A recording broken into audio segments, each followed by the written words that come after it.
आप user create नहीं कर पाएंगे। तो ऐड न्यू में जाने के बाद आपको यहाँ पे विंडो शो होता है कि आप कौन सा यूज़र क्रिएट करना चाहते हैं।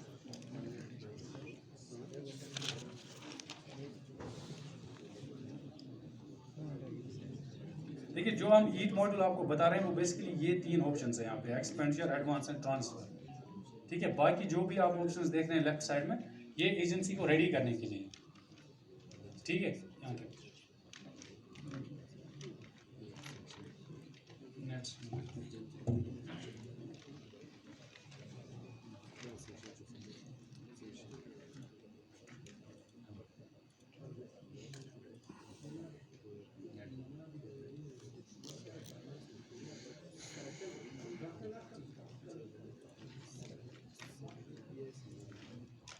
ठीक है, क्रिएट एजेंसी यूज़र। आपके पीओ सिस्टम में अगर आपको डीडीओ आईडी क्रिएट करना होता है तो वो आप डायरेक्टली नहीं कर सकते हैं, आपको पहले उसके लिए ऑथराइजेशन लेना पड़ता है डीडीओ कोड क्रिएट होने के लिए। जब आपका वो अप्रूव हो जाता है उसके बाद आपका डीडीओ आईडी बन जाता है। क्लियर है। बट एजेंसी मॉड्यूल में जहाँ पे आप ईट और डीपीटी मॉड्यूल इंप्लीमेंट करते हैं, यहाँ पे आप अपना ऑपरेटर और अप्रूवर खुद क्रिएट कर सकते हैं। बट वो क्रिएट करने के लिए आपके पास एडमिन आईडी होना चाहिए। अब एडमिन आईडी आपको कहाँ से आता है? जहाँ से आपकी एजेंसी की रजिस्ट्रेशन होती है। अगर आप चाइल्ड एजेंसी ऑपरेट करते हैं तो आपको जहाँ से फंडिंग हो रही है, आपकी जो पेरेंट एजेंसी है, वो आपको एडमिन आईडी क्रिएट करके देते हैं। ठीक है, अब जो फर्स्ट लेवल एजेंसी है उसका एडमिन आईडी हम क्रिएट करते हैं। ठीक है, जो स्टेट लेवल पे एजेंसी होती है, हम उनको जिस तरह हमने आरडीडी को एडमिन आईडी क्रिएट करके दे दिया और वहाँ से उनका काम स्टार्ट होता है। तो उनका काम क्या होता है? पहले अपनी एजेंसी में जाके अपना ऑपरेटर और अप्रूवर क्रिएट करते हैं। ठीक है, यहाँ पे आप देख सकते हैं 3 ऑप्शन है, एजेंसी डेटा एडमिनिस्ट्रेटर, अप्रूवर और ऑपरेटर। एडमिनिस्ट्रेटर करने की जरूरत नहीं होती है बिकॉज आपने ऑलरेडी वो क्रिएट किया हुआ है। ये आपकी आईडी यहाँ पे शो हो जाएगी और यूजर टाइप यहाँ पे शो होगा, मतलब आपके पास एडमिन ऑलरेडी बना हुआ है।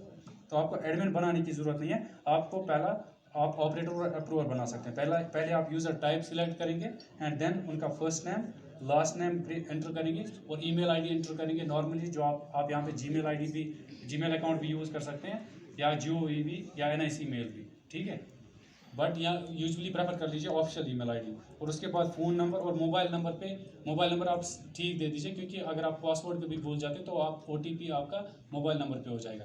एंड लॉगिन आईडी आप खुद चूज़ कर सकते हैं। यहाँ पे आप अपने हिसाब से उनका लॉगिन आईडी सेट कर सकते हैं। देन क्लिक ऑन सबमिट, आपका यूज़र क्रिएट हो जाएगा और आप जो ईमेल आईडी यहाँ पे एंटर करेंगे, आपका यूज़र आईडी और पासवर्ड उसी पे आ जाएगा और आप उसको लॉगिन कर सकते हैं। ठीक है, तो इसी तरह आप फिर डेटा अप्रूवर फिर क्रिएट करेंगे। पहले यूज़र टाइप सिलेक्ट करके डेटा अप्रूवर, उनका नाम, इसी तरह ईमेल आईडी और phone number, mobile number, submit. अब आपका क्वेश्चन यहाँ पे ये होगा, ऑपरेटर और अप्रूवर कौन होते हैं? ऑपरेटर हम यूजुअली कहते हैं कि आपका जो डीलिंग असिस्टेंट होगा या जो आपका डेटा एंट्री पर्सन होगा, क्योंकि ऑपरेटर का ही ज़्यादा काम होता है इसमें एजेंसी में। वही वेंडर्स और बेनिफिशियरीज को रजिस्टर भी करते हैं और वही एक्सपेंडिचर बिल और DBT बिल स्टार्ट भी करते हैं। अप्रूवर को सिर्फ वो चेक करके अप्रूव करना या रिजेक्ट करना होता है। ठीक है, अप्रूवर होता है यूजुअली जो आपके बैंक अकाउंट्स के सिग्नेटरी होते हैं, उनके नाम पे आप अप्रूवर आईडी क्रिएट कर लीजिए। ठीक है, तो ये आप किस तरह से यूजर्स क्रिएट करेंगे। नेक्स्ट आप अपनी एजेंसी में स्कीम्स चेक कर सकते हैं माई स्कीम्स मैनेज ऑप्शन में। पहले आपकी एजेंसी में कौन कौन सी स्कीम इंप्लीमेंट हो रही है।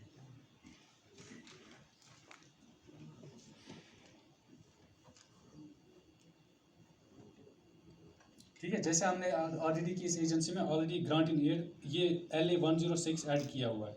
ठीक है, अगर आपको इसी स्कीम के अंडर चाइल्ड एजेंसीज इंप्लीमेंट करनी है तो वहाँ पे भी आपको यही स्कीम ऐड होनी चाहिए और उनके लेवल पे उनका अपना बैंक अकाउंट ऐड होगा। और ये चूँकि ये एजेंसी किस लेवल पे है? फर्स्ट लेवल पे है, डायरेक्टेड आरडीडी। तो ये फंड कहाँ से रिसीव करेंगे? Directly from state government. तो इसलिए यहाँ पे direct receiving funds from state government आ जाएगा।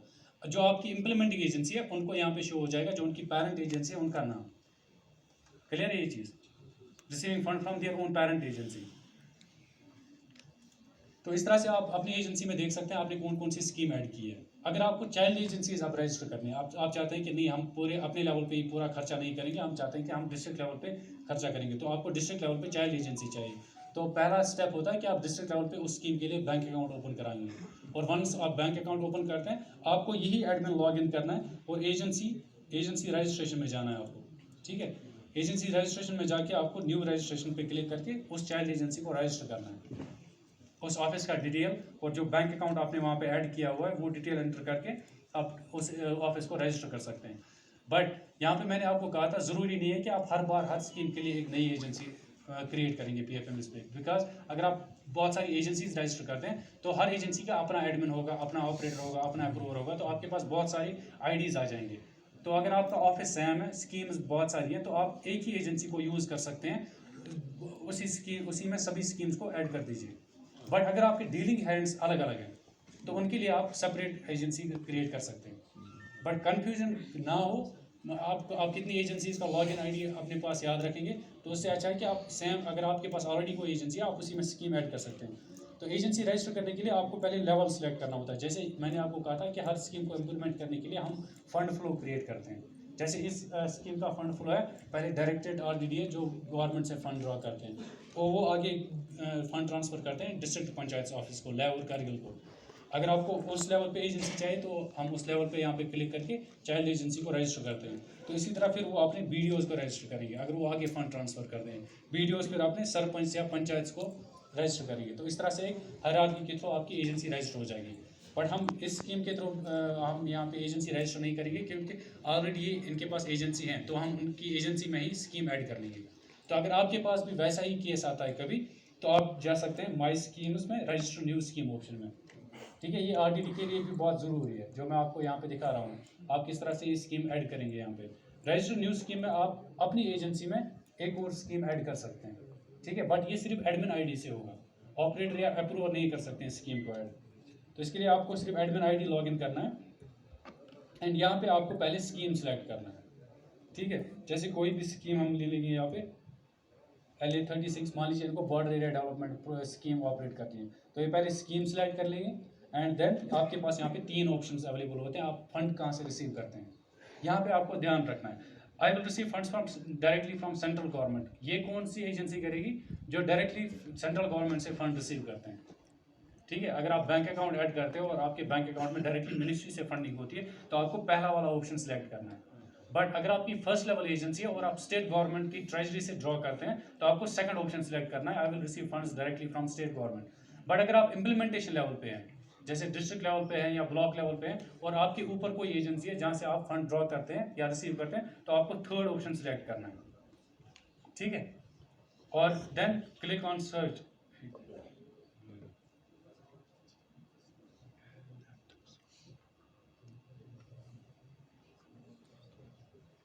ठीक है, थर्ड ऑप्शन सिलेक्ट करने के बाद आपको अपनी फंडिंग एजेंसी को ढूंढना है यहाँ पे एक तरह से, कि आप किस एजेंसी से वो फंड रिसीव कर रहे हैं।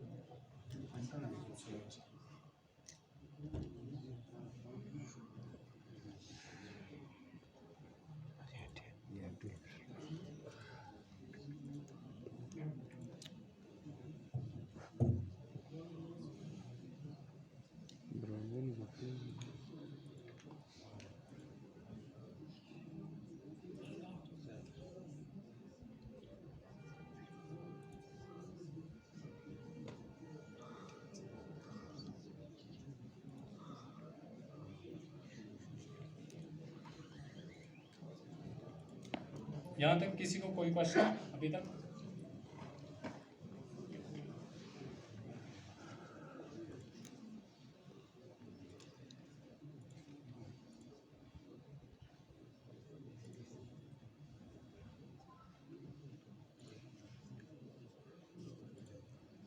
कभी आपका ब्राउज़र में कभी इशू आता है, तो उस हिसाब से मतलब कोई फंक्शन आपका सपोर्ट नहीं होता है, तो आप ब्राउज़र चेंज कर लीजिए उस टाइम पे। ठीक है, जैसे मैंने अभी यहाँ पे सपोर्ट नहीं कर रहा है एजेंसी को सिलेक्ट करना, क्योंकि ये बार बार क्लोज होता है, तो इस तरह के इश्यूज़ कभी कभी आते हैं, ये ऑटोमेटिकली क्लोज हो रहा है ये विंडो मुझे। ठीक है, तो आप उस टाइम पे टेंशन मत ले लीजिए, कोई और ब्राउज़र ओपन कर लीजिए। ठीक है, उसमें आप कर दीजिए ये प्रोसेस। जैसे अगर मैं इसमें कर देता हूँ,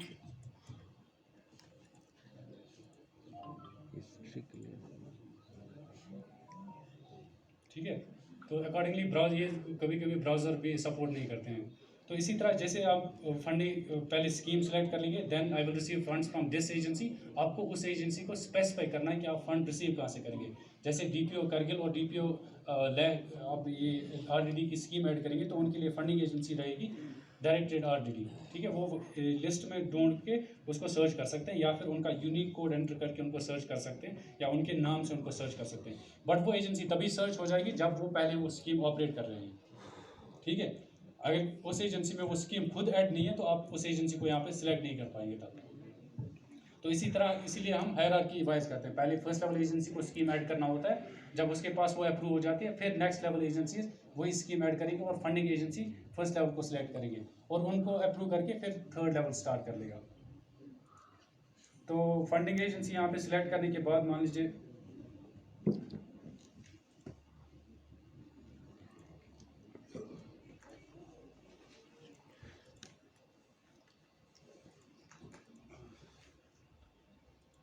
उन्होंने planning development and monitoring UT Ladakh की फर्स्ट लेवल एजेंसी है BADP की, उनको सिलेक्ट कर दिया। उसके बाद आपके पास यहाँ पे एक ऑप्शन आता है चेक SNA डिटेल। इस पर आप कभी भी क्लिक नहीं करेंगे क्योंकि आपकी कोई भी स्कीम SNA मार्क नहीं है यहाँ पे। ये तभी होता है जब आपको जीरो बैलेंस या SNA बैंक अकाउंट ऐड करना होता है, बट अगर आप इस पर क्लिक भी करते हैं ये ऑटोमेटिकली यहाँ से गायब हो जाएगा because your scheme is not enabled for SNA mode. Clear यहाँ तक? अगर आपकी स्कीम मार्क की होती है हमने SNA ऑपरेट करने के लिए तो आपको यहाँ पे SNA का बैंक अकाउंट SNA का ऑप्शन शो हो जाता या फिर जीरो बैलेंस अकाउंट का। लद्दाख में ये शो नहीं होगा फिर आगे। तो अकॉर्डिंगली फिर आप क्या करते हैं, आप अपना जो बैंक अकाउंट आपने ऐड किया होगा इस स्कीम के लिए अपने लेवल पे वो बैंक डिटेल आप एंटर करते हैं। पहले आप बैंक सेलेक्ट करेंगे, बैंक को सर्च कर लेंगे यहाँ पे, जैसे द जम्मू कश्मीर बैंक में अगर आपने ओपन किया होगा तो द JNK करके सर्च नहीं होगा, द जम्मू इसका फुल नेम आपको एंटर करना है, उससे सर्च होगा।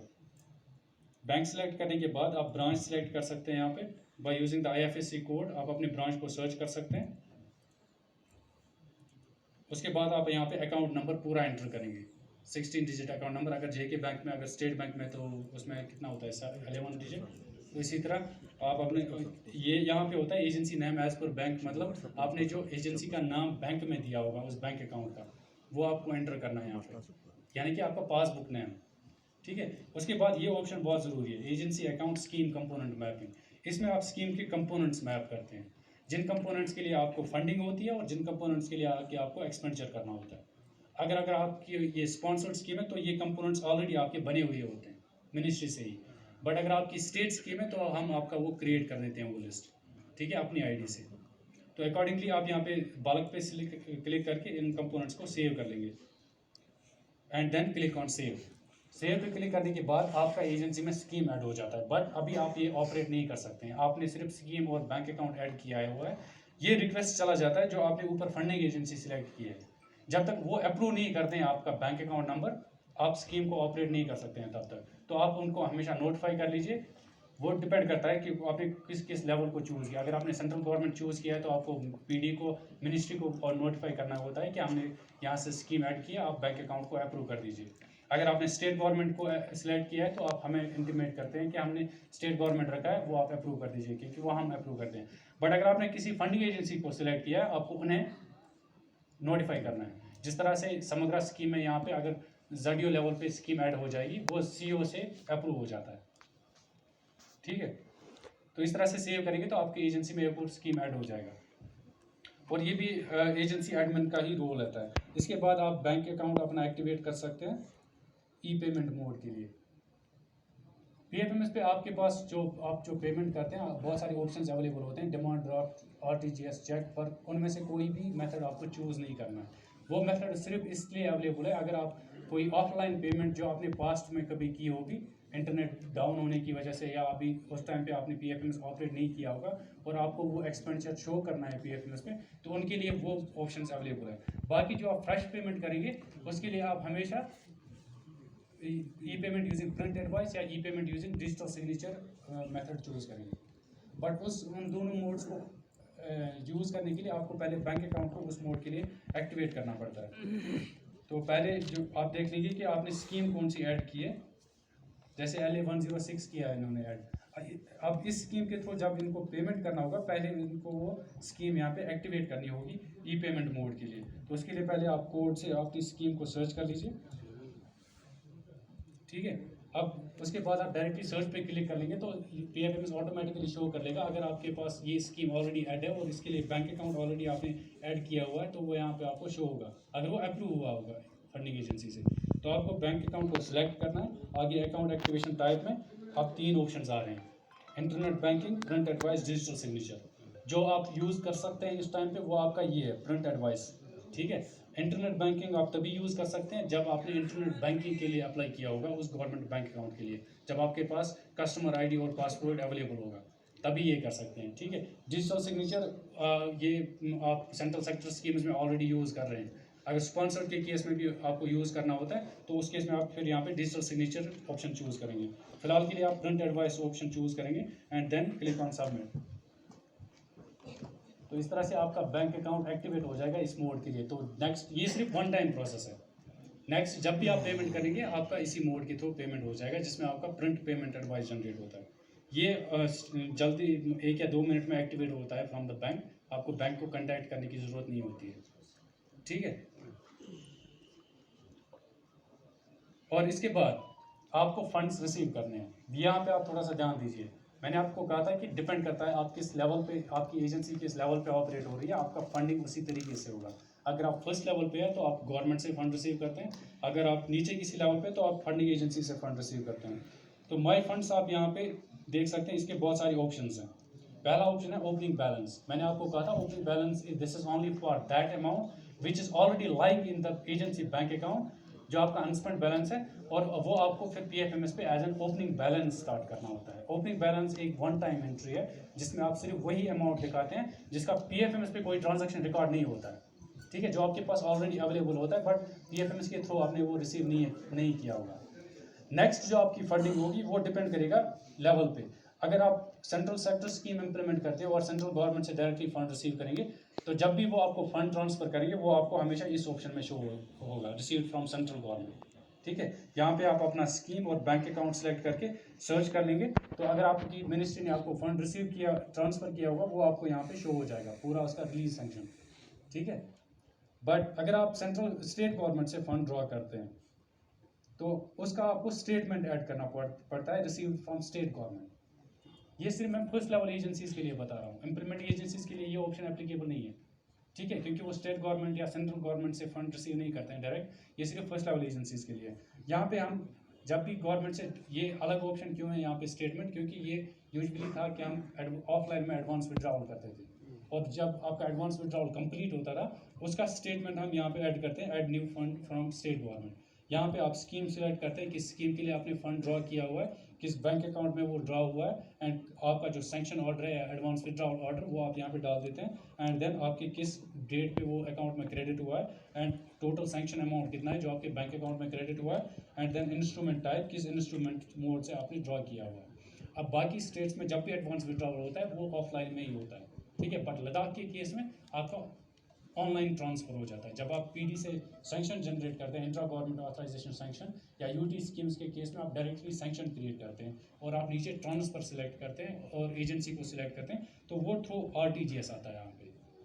ठीक है, वो आरटीजीएस ट्रांसफर होता है from treasury to bank account. तो आप यहाँ पे आरटीजीएस सिलेक्ट करेंगे, देन आप उसका आरटीजीएस नंबर भी प्रोवाइड कर सकते हैं। ठीक है, स्टेट गवर्नमेंट स्कीम में आप इसी स्कीम को दोबारा से लिख सकते हैं या इसका अगर लिंक्ड सेंट्रल कोड है वो आप मेंशन कर लीजिए जिस कोड के थ्रू आपने वो ट्रांसफ़र किया होगा। और बाकी यहाँ पे आप देख सकते हैं जिनके आगे स्टार लगा हुआ है ये इंफॉर्मेशन आपको देनी बहुत ज़रूरी है, बाकी इंफॉर्मेशन ऑप्शनल है। And once you click on save, उसके बाद इसी एंट्री को आप अप्रूव करते हैं तो आपका पीएफएमएस बैलेंस शो हो जाता है।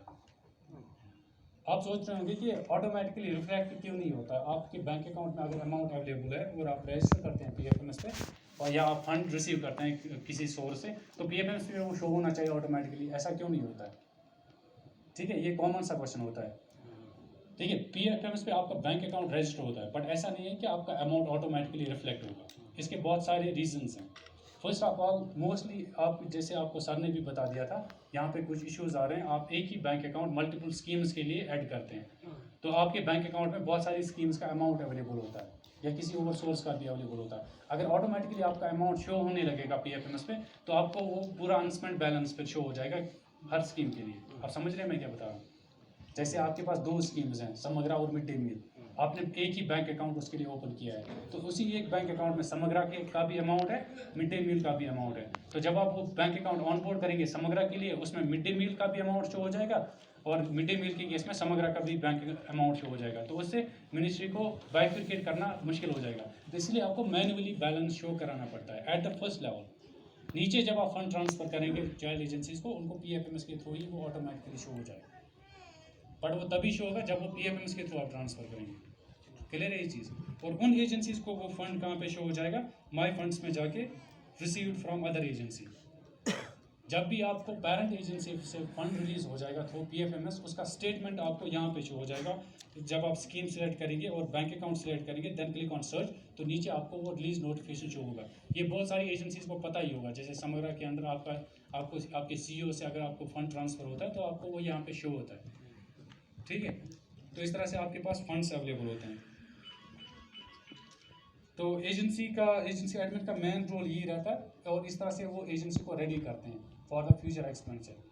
ये जो मैंने प्रोसेस आपको बताई है, जो भी फंक्शंस आपको बता दिए मैंने एडमिन के, ये वन टाइम फंक्शंस हैं। लाइक बैंक अकाउंट को एक बार ही एक्टिवेट करना है स्कीम के लिए, फंड्स को तभी आप रिसीव करेंगे जब आपको रिलीज आ जाएगा या आप कहीं से ड्रॉ करते हैं, एंड आपको यूज़र एक बार ही क्रिएट करना है, ऑपरेटर और अप्रूवर, ये बार बार क्रिएट करने की ज़रूरत नहीं है। इन केस अगर आपका ऑपरेटर कभी ट्रांसफ़र होता है या अप्रूवर ट्रांसफ़र होता है, तो आप उस आईडी को एडिट कर सकते हैं या उस आईडी को डिसेबल कर सकते हैं। वो भी आपको एडमिन से ही करना पड़ेगा।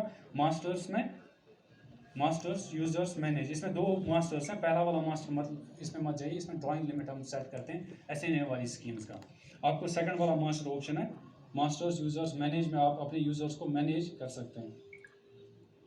इनकेस कभी हमें कॉल आता है कि हमें यूज़र को मॉडिफाई करना है, जैसे आप एजेंसी में को अगर आपको देखना होगा आपने कौन कौन सा यूज़र क्रिएट किया है, मैनेज में जाके आप यहाँ पे देख सकते हैं। यहाँ पे आपको यूज़र टाइप शो हो जाएगा, आपने एडमिन किया हुआ है या ऑपरेटर या अप्रूवर।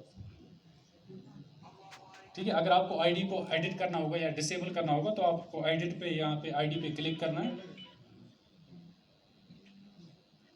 आईडी का डिटेल शो हो जाएगा। अगर आपको ये एडिट करना है, मॉडिफाई करना है, तो आप एडिट पे क्लिक कर लेंगे। अगर आपको कंप्लीटली आईडी डिसेबल करनी है तो आप डिसेबल पे क्लिक कर लीजिए और एक नया आईडी जनरेट कर लीजिए, आपकी मर्जी है। क्लियर है यहाँ तक? तो ये था एडमिन का रोल अभी तक जो मैंने आपको बता दिया था।